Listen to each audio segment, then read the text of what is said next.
की ओर से आपको बता दें, बड़ी ताबड़तोड़ कार्रवाई देखने को मिली है। मांढाण में एक परीक्षा केंद्र पर 40 मिनट देरी से पेपर पहुंचा था।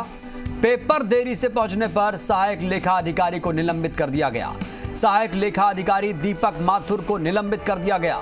जिला कलेक्टर की ओर से निलंबन की यह कार्रवाई की गई है। आदेश दिया गया था। मामले में अभी और अधिकारियों पर गाज गिर सकती है। और ज्यादा जानकारी के साथ हमारे संवाददाता ललित जुड़े हैं। ललित, लगातार कार्रवाई देखने को मिल रही है, बताइए इस पूरे मामले का खुलासा कैसे हुआ? जो बिल्कुल कमरुद्दीन, आपको बता दें कि रीट परीक्षा में जो भी लापरवाही के दोषी पाए गए हैं उनके खिलाफ अब शिक्षा विभाग की ओर से ताबड़तोड़ कार्रवाई शुरू की जा चुकी है। आप देख सकते हैं कि पहले जहां सवाई माधोपुर के जिला शिक्षा अधिकारी को निलंबित किया गया, तो वहीं अब जो मांढन में एक परीक्षा केंद्र पर जो पेपर देरी से पहुंचा था, उस पेपर में भी सहायक लेखा अधिकारी के खिलाफ कार्रवाई की गई है और उसको भी निलंबित करने के आदेश है वह जारी कर दिए गए। दीपक माथुर को निलंबित कर दिया गया है। इसके साथ ही अगर बात करें अन्य अधिकारियों के खिलाफ, तो उनके खिलाफ भी तुरंत कार्रवाई के एग्जाम दिया जा सकता है। जो निलंबन की कार्रवाई है उसको अंजाम दिया जा सकता है। शिक्षा मंत्री गोविंद सिंह डोटासरा ने साफ कर दिया है कि इन अधिकारियों के खिलाफ जो भी कार्मिक भ्रष्टाचार के मामलों में लिप्त हों, लापरवाही के मामलों में लिप्त हों, या पेपर जो पहले ही कुछ लोगों के द्वारा भेजा गया था उनके खिलाफ सख्त से सख्त कार्रवाई की जाएगी। अब तक करीब 10 से 11 लोगों के खिलाफ कार्रवाई हो चुकी है, निलंबन के आदेश दिए जा चुके हैं। ऐसे में आने वाले दिनों में ये कार्रवाई और भी बढ़कर की जा सकती है। इसके साथ ही अगर बात की जाए पुलिस चालान की, तो शिक्षा मंत्री गोविंद सिंह डोटासरा ने ये भी साफ कर दिया है कि जैसे ही पुलिस का चालान पेश होगा उसके बाद उनके जो बर्खास्त की जो कार्रवाई है वह भी। बिल्कुल ललित, लौटूंगा आपके पास। तो ये खबर एक बार फिर से दर्शकों को बता दें, लगातार कार्रवाई हो रही है। रीट परीक्षा में लापरवाही पर लगातार कार्रवाई देखने को मिली है। मांढन के एक परीक्षा केंद्र पे आपको बता दें देरी से पेपर पहुंचे थे, उसको लेकर सहायक लेखा अधिकारी दीपक माथुर को निलंबित कर दिया गया। जिला कलेक्टर की ओर से निलंबन का आदेश जारी किया गया था। इस वक्त की बड़ी खबर आप तक पहुंचा रहे। रीट परीक्षा में लापरवाही पर शिक्षा विभाग की ताबड़तोड़ कार्रवाई जारी है। मांढन के एक परीक्षा केंद्र पर जिस तरह से देरी से पेपर पहुंचा था उसको लेकर अब सख्ती देखने को मिल रही है। जिला कलेक्टर के आदेश पर कार्रवाई की गई है। यहां पर पारदर्शिता के साथ आपको बता दें रीट की परीक्षा संपन्न हो चुकी है, लेकिन छिटपुट घटनाओं के साथ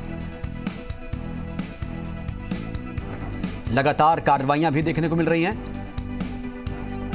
जिला कलेक्टर की ओर से निलंबन का आदेश जारी कर दिया गया है।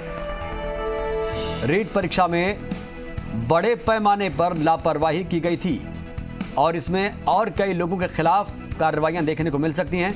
लगातार अलग अलग जिलों से हमने आपको खबर दिखाई थी, कहीं पेपर लीक की खबर थी, आरोप ऐसे लगाए गए थे। हालांकि ऐसी कोई बात नहीं है।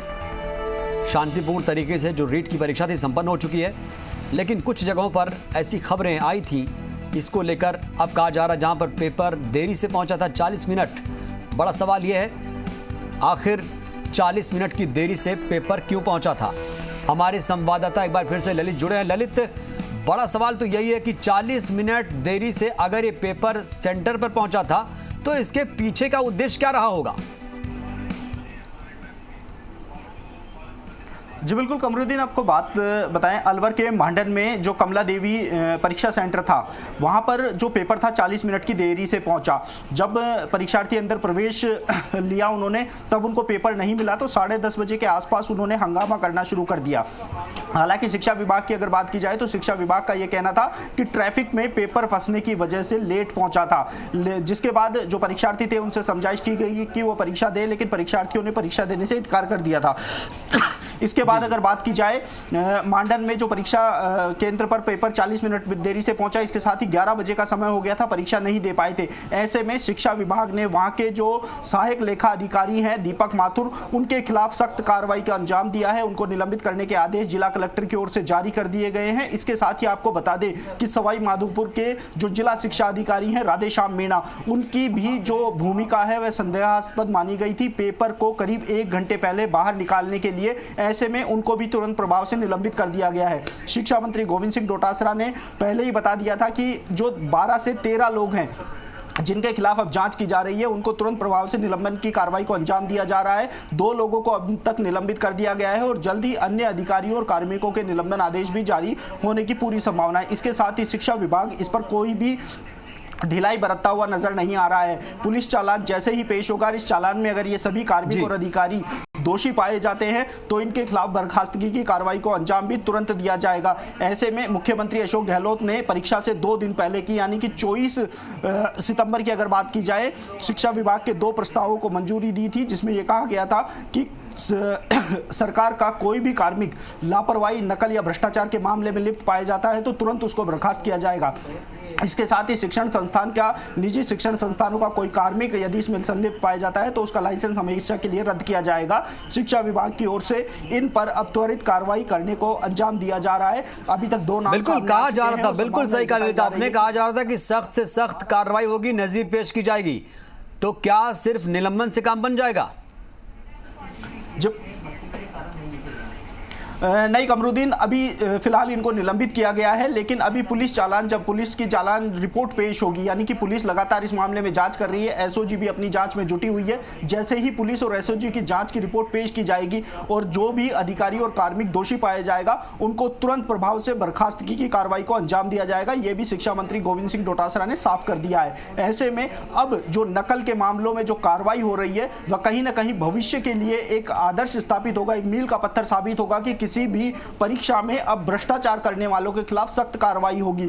इन 2 उदाहरणों ने एक बहुत बड़ा उदाहरण सेट किया है कि जो राधेश्याम मीणा को निलंबित किया है, दीपक माथुर को निलंबित किया है, तो ऐसे में जितने भी कड़ी से कड़ी जुड़ेगी उन सभी अधिकारियों और कार्मिकों के ऊपर गाज गिरेगी। आपको बता दें कि परीक्षा का जो पेपर था वह 9 बजे से पहले ही एक पुलिस कांस्टेबल को भेज दिया गया था। इस पुलिस कांस्टेबल को जिसने पेपर भेजा था वह सवाई माधोपुर के डीओ जो राधेश्याम मीणा है उनकी भूमिका को संदेहास्पद माना गया था। इसके साथ ही कुछ और छात्रों तक भी ये पेपर पहुंचा था, उन छात्रों को भी चिन्हित कर लिया गया है। इसके साथ ही जिसने भी पेपर आउट किया था उनको भी चिन्हित कर लिया गया है। हालांकि शिक्षा मंत्री गोविंद सिंह डोटासरा ने कहा कि पेपर 12-13 लोगों तक पहुंचा था, ऐसे में उन सभी लोगों को चिन्हित कर लिया गया है, उनके खिलाफ सख्त से सख्त कार्रवाई भी की जाएगी। इसके साथ ही जो भी दोषी कार्मिक, जो सरकारी कार्मिक है वह इस मामले में लिप्त हैं, उनको भी बर्खास्त करने की कार्रवाई की जाएगी। जी ललित, ये कोई पहला मामला नहीं है, ऐसे कई घटनाएं यहां पर जब रीट की परीक्षा हो रही थी तो देखे गए। तो क्या इसका दायरा है, जो कार्रवाई का दायरा है, और आगे बढ़ सकता है और कई बड़े बड़े अधिकारियों के ऊपर भी गाज गिर सकती है? जी बिल्कुल कमरुद्दीन, अगर बात करें, सिर्फ अभी तक हमने बात की है कि परीक्षा से पहले पेपर बाहर आने की, वहीं दर्जनों ऐसे सेंटर हैं जहां पर यह शिकायत मिली थी कि पेपर की सील खुली हुई थी। जी छात्रों ने जब इसका विरोध किया तो वहां पर शिक्षक द्वारा उनकी सुनवाई नहीं हुई। लगातार पूरे प्रदेश से हम देख रहे हैं कि ऐसी शिकायतें मिल रही हैं। हालांकि शिक्षा मंत्री गोविंद सिंह डोटासरा ने ऐसी किसी भी घटना को सिरे से नकारा है। वहीं कई सेंटरों पे हमने ये भी देखने को मिला था कि जो दूसरे विषय की परीक्षा है उसको लेकर भी लगातार लापरवाही बरती गई। राजधानी जयपुर के कानोड़िया कॉलेज में एक परीक्षार्थी के सामने एक समस्या सामने आई थी कि बिल्कुल ललित, तो इस कार्रवाई से ऐसा माना जा सकता है कि बिल्कुल इस तरह की लापरवाही बर्दाश्त नहीं की जाएगी। शिक्षा व्यवस्था से कोई खिलवाड़ नहीं किया जा सकता है, क्योंकि छात्रों के भविष्य का ये